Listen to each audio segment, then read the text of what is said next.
Qual é o melhor método para eu alfabetizar uma criança autista? É isso que eu vou ensinar para vocês agora, explicando um pouquinho do funcionamento do cérebro da criança autista. Então vamos falar do cérebro dessa criança e algumas dificuldades que ele pode ter. Vamos nos ater ali especificamente aos lobos temporais, tá? A região da linguagem, como vocês podem ver ali na imagem. Não tá com uma precisão anatômica, tá? É uma imagem mais infantil mesmo, mas eu vou tentar explicar para vocês e direcionar a compreensão. Olhem lá. Essa região, para vocês se localizarem melhor, elas ficam ali nas laterais da cabeça, tá? Na altura das orelhas. Na criança não autista, essa região ela processa os sons da fala, o significado das palavras. Posteriormente ela acessa ali lobo frontal, redes semânticas para extrair significados, tá? Na criança autista, o que acontece com essa área? O processamento dos sons da fala, ele tende a ser mais lento, mais desorganizado. Essa dificuldade varia, né, de acordo com o nível de suporte da criança, é lógico, tá bom? O que pode acontecer? Atraso na fala, ou seja, a criança, a depender do nível de suporte, pode desenvolver fala mais tardia.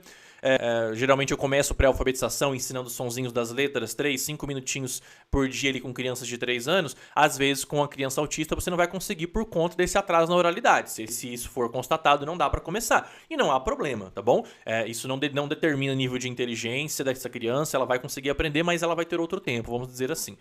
Ela pode apresentar uma fala repetitiva, mais prolixa, dificuldade em compreender frases longas posteriormente, dificuldade de compreensão e aquela compreensão muito literal que é bem característica também do cérebro autista, tá? A criança, ela escuta, o cérebro dela escuta, mas ele tem dificuldade em transformar sons em significados. Ele tem dificuldade em tirar a mensagem ali do lobo temporal e levar para as áreas semânticas no lobo frontal, tá bom? Então, o que eu quero que vocês entendam?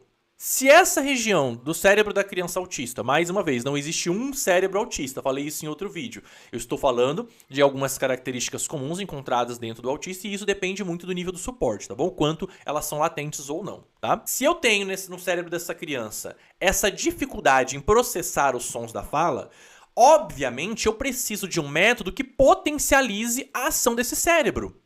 Qual método? O único método que vai potencializar a compreensão, a capacidade da criança de identificar e manipular os sons da fala. O método fônico de alfabetização, ok? Digo isso com muita tranquilidade para todas as crianças autistas. Professor, mesmo uma criança autista não verbal vai conseguir ser alfabetizada? Nível 3 de suporte? Não, gente. Aí a gente entra em comunicação alternativa. Se for uma criança não verbal, realmente não tem como, tá bom? Aí a gente tem que ir para outro tipo de comunicação, tá? Outro processo de alfabetização, no caso.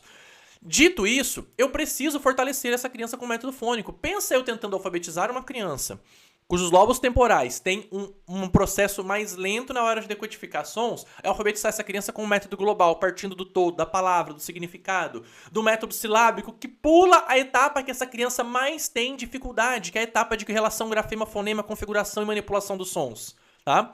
E pior ainda, o que acontece nesses dois métodos? O silábico é o menos pior, né? Mas o que acontece nesses dois métodos?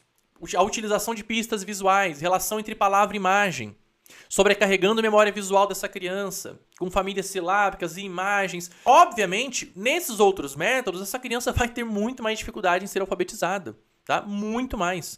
Você pode fazer... Eu vou deixar aqui, na descrição desse vídeo, algumas pesquisas que falam sobre métodos de alfabetização com crianças autistas, para quem quiser se aprofundar e entender de onde eu estou tirando essas informações, tá bom? Mas é isso que eu preciso que vocês entendam. Alfabetizar a criança autista, para alfabetizar a criança autista, eu preciso entender também quais são os seus níveis de suporte, entender como eu vou agir para potencializar e dar o suporte necessário para a criança. Porque do que adianta? Eu entendo o nível de suporte da criança, entendo como funciona o cérebro, aí eu vou lá e ignoro todas essas informações, aplico um método global da vida e trago mais dificuldade ainda para essa criança, tá? Então, o estudo, o conhecimento, a ciência, as evidências científicas, elas precisam se transformar em ações palpáveis. Nesse caso, em um processo que facilite a vida da criança, no que nós estamos falando aqui da criança autista, ok?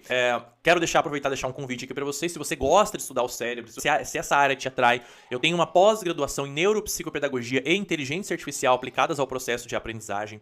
No link da minha bio, você tem uma área ali onde você se cadastra para receber informações, tá bom? Então você coloca o seu número ali, seu WhatsApp, a gente te manda informações para ver se você tem interesse. Eu tenho também um curso de extensão universitária pela Faculdade Anhanguera, assim como a pós pela Faculdade Anhanguera, reconhecido pelo MEC, onde você aprende a alfabetizar uma criança de maneira bilíngue utilizando inteligência artificial, alfabetização fônica, português e inglês. Se cadastra ali também que eu te mando todas as informações. Deus abençoe vocês e até o próximo vídeo.